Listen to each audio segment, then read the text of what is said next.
ಹರಿ ಓಂ. ಎಲ್ಲರಿಗೂ ಬೆಳಗಿನ ಶುಭೋದಯಗಳು. ಆತ್ಮೀಯರೇ, ನಾವು ಕುಂಡಲಿನಿ ಚಕ್ರಗಳ ಬಗ್ಗೆ ವಿಚಾರ ವಿನಿಮಯ ಮಾಡಿಕೊಳ್ತಿದ್ವಿ. ಇಂದು ನಾವು ಆ ಕುಂಡಲಿನಿ ಚಕ್ರಗಳು ನಮ್ಮ ದೇಹದ ಯಾವ ಭಾಗದಲ್ಲಿದೆ ಮತ್ತು ನಾವು ಅವನ್ನು ಕ್ರಿಯಾಶೀಲಗೊಳಿಸಲಿಕ್ಕೆ ಯಾವೆಲ್ಲ ಬೀಜ ಅಕ್ಷರಗಳನ್ನು ಅಥವಾ ಬೀಜಾಕ್ಷರಗಳನ್ನು ಉಚ್ಚಾರಣೆ ಮಾಡಬೇಕು ಅನ್ನೋದ್ರ ಬಗ್ಗೆ ವಿಚಾರ ವಿನಿಮಯವನ್ನು ಮಾಡಿಕೊಳ್ಳೋಣ. ಆತ್ಮೀಯರೇ, ನಾವು ಇವನ್ನೆಲ್ಲ ಮಾಡುವಂಥ ಸಮಯದಲ್ಲಿ ನಾವು ಸ್ಥಿತಿಯಲ್ಲಿರಬೇಕು.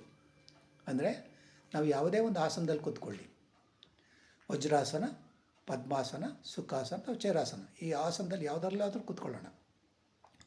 ಆದರೆ ನಮ್ಮ ಸೊಂಟ, ಬೆನ್ನು, ಕತ್ತು ನೇರ ಇರಬೇಕು. ಎದೆಯನ್ನು ವಿಶಾಲಗೊಳಿಸಿರಬೇಕು.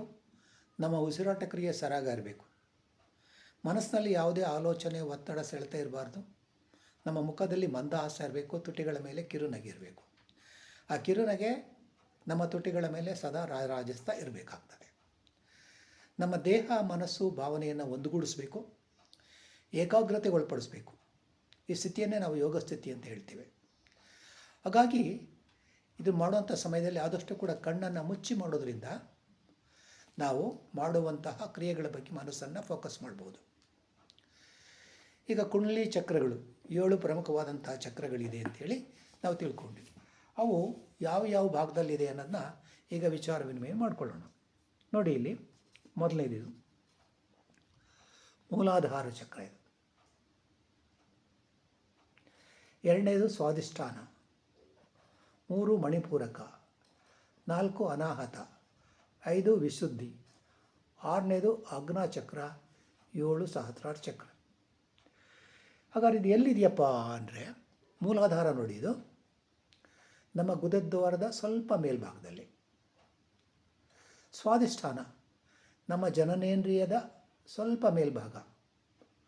ಮಣಿಪೂರಕ ನಮ್ಮ ನಾಭಿ ಹತ್ರ. ಅನಾಹತ ನಮ್ಮ ಹೃದಯದ ಹತ್ರ. ಇದನ್ನು ಹೃದಯ ಚಕ್ರ ಅಂತ ಕೂಡ ಕಡಿತೇವೆ. ಇದು ವಿಶುದ್ಧಿ ಅಥವಾ ಕಂಠಚಕ್ರ ಅಂತ ಕರಿತೀವಿ. ಅನಂತರ ಆಜ್ಞಾಚಕ್ರ, ಇದು ನಮ್ಮ 2 ಹುಬ್ಬುಗಳ ಮಧ್ಯದಲ್ಲಿ ಬರುವಂಥದ್ದು. ನೆಕ್ಸ್ಟ್ ಸಹಸ್ರಾರ ಚಕ್ರ, the crown of the head ಅಂತ ನೆತ್ತಿಯ ಮೇಲ್ಭಾಗ ಬರ್ತದೆ. ಈಗ ಇವುಗಳನ್ನು ನಾವು ಕ್ರಿಯಾಶೀಲಗೊಳಿಸಬೇಕಾದ್ರೆ ನಾವು ಉಪಯೋಗಿಸುವಂತಹ ಬೀಜ ಮಂತ್ರಗಳು, ನಾವು ಮೂಲಾಧಾರ ಚಕ್ರವನ್ನು ನಾವು ಆ್ಯಕ್ಟಿವೇಟ್ ಮಾಡಬೇಕು ಅಂದರೆ ಲಂ ಅಂತ ಬೀಜಾಕ್ಷರವನ್ನು ನಾವು ಉಚ್ಚಾರಣೆ ಮಾಡಬೇಕಾಗ್ತದೆ. ಎರಡನೇದು ಸ್ವಾಧಿಷ್ಠಾನ ಚಕ್ರ, ಇದನ್ನು ನಾವು ಕ್ರಿಯಾಶೀಲಗೊಳಿಸ್ಬೇಕಾದ್ರೆ ಒಂ ಅಂತ. ಅನಂತರ ಇದು ಮೂಲಾಧಾರ, ಸ್ವಾಧಿಷ್ಠಾನ, ಮಣಿಪೂರಕ, ಇದನ್ನು ನಾವು ಕ್ರಿಯಾಶೀಲಗೊಳಿಸಬೇಕು ಅಂದರೆ ರಂ ಅನ್ನೋ ಒಂದು ಅಕ್ಷರವನ್ನು ಉಚ್ಚಾರಣೆ ಮಾಡಬೇಕಾಗ್ತದೆ. ನೆಕ್ಸ್ಟ್ ಅನಾಹತ ಚಕ್ರ ಅಥವಾ ಹೃದಯ ಚಕ್ರ, ಇದನ್ನು ನಾವು ಕ್ರಿಯಾಶೀಲಗೊಳಿಸಬೇಕು ಅಂದರೆ ಯಂ ಅಂತ. ನೆಕ್ಸ್ಟು ವಿಶುದ್ಧಿ ಅಥವಾ ಕಂಠಚಕ್ರ, ಇದನ್ನು ನಾವು ಕ್ರಿಯಾಶೀಲಗೊಳಿಸಬೇಕಾದ್ರೆ ನಾವು ಉಚ್ಚಾರಿಸುವಂತಹ ಬೀಜಾಕ್ಷರ ಹಂ.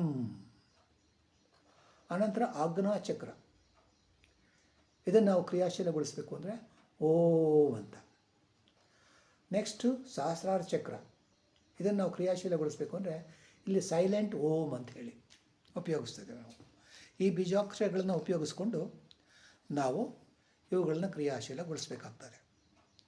ಇವುಗಳನ್ನ ಕ್ರಿಯಾಶೀಲಗೊಳಿಸೋದ್ರಿಂದ ನಾವಾಗಲೇ ಮೊದಲೇ ತಿಳ್ಕೊಂಡಾಗೆ ನಮ್ಮಲ್ಲಿ ಎಲ್ಲ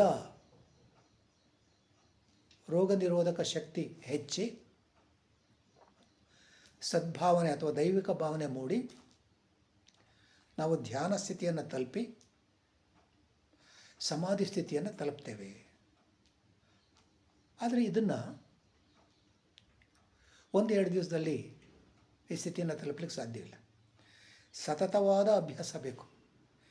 ಈಗ ಮೂಲಾಧಾರ ಚಕ್ರವನ್ನು ನಾವು ಆ್ಯಕ್ಟಿವೇಟ್ ಮಾಡಬೇಕು ಅಂದರೆ ಕನಿಷ್ಠ ಪ್ರಾರಂಭದಲ್ಲಿ ಒಂದು 5 ನಿಮಿಷ ಆದರೂ ಕೂಡ ಮಾಡಿ, ಅಂದರೆ ಬರ್ತಾ 15, 20, 25 ಒಂದು ಅರ್ಧ ಗಂಟೆವರೆಗೆ ಒಂದು ಚಕ್ರವನ್ನು ನಾವು ಕ್ರಿಯಾಶೀಲಗೊಳಿಸಬೇಕಾದ್ರೆ ಹೆಚ್ಚಿನ ಪ್ರಯತ್ನದಿಂದ ನಾವು ಇವನ್ನು ಕ್ರಿಯಾಶೀಲಗೊಳಿಸಬೇಕಾಗ್ತದೆ. ಒಟ್ಟಿನಲ್ಲಿ ಸತತ ಅಭ್ಯಾಸ ಭಾಳ ಮುಖ್ಯ. ಏನಕ್ಕೆ ಅಂದರೆ ಇದು ಮ್ಯಾಜಿಕ್ ಅಲ್ಲ. ಯಾರು ಸತತವಾಗಿ ಅಭ್ಯಾಸ ಮಾಡ್ತಾರೋ ಅವರು ಸಾಧನೆ ಮಾಡಲಿಕ್ಕೆ ಮುಖ್ಯ ಆಗ್ತದೆ. ಈಗ ಒಂದು ಮುಂದಿನ ವಿಡಿಯೋದಲ್ಲಿ ಮೂಲಾಧಾರ ಚಕ್ರವನ್ನು ನಾವು ಕ್ರಿಯಾಶೀಲಗೊಳಿಸೋದ್ರಿಂದ ಏನೆಲ್ಲ ಲಾಭಗಳಿದೆ, ಸ್ವಾಧಿಷ್ಠಾನ ಚಕ್ರವನ್ನು ನಾವು ಕ್ರಿಯಾಶೀಲಗೊಳಿಸೋದ್ರಿಂದ ಏನು ಲಾಭಗಳಿದೆ, ಮಣಿಪೂರಕ ಚಕ್ರವನ್ನು ನಾವು ಕ್ರಿಯಾಶೀಲಗೊಳಿಸೋದ್ರಿಂದ ಏನೇನು ಲಾಭ ಇದೆ ಅಂಥೇಳಿ ಎಲ್ಲ ಚಕ್ರಗಳ ಬಗ್ಗೆ ಸ್ವಲ್ಪ ಸವಿವರವಾಗಿ ತಿಳ್ಕೊಳ್ಳೋಣ.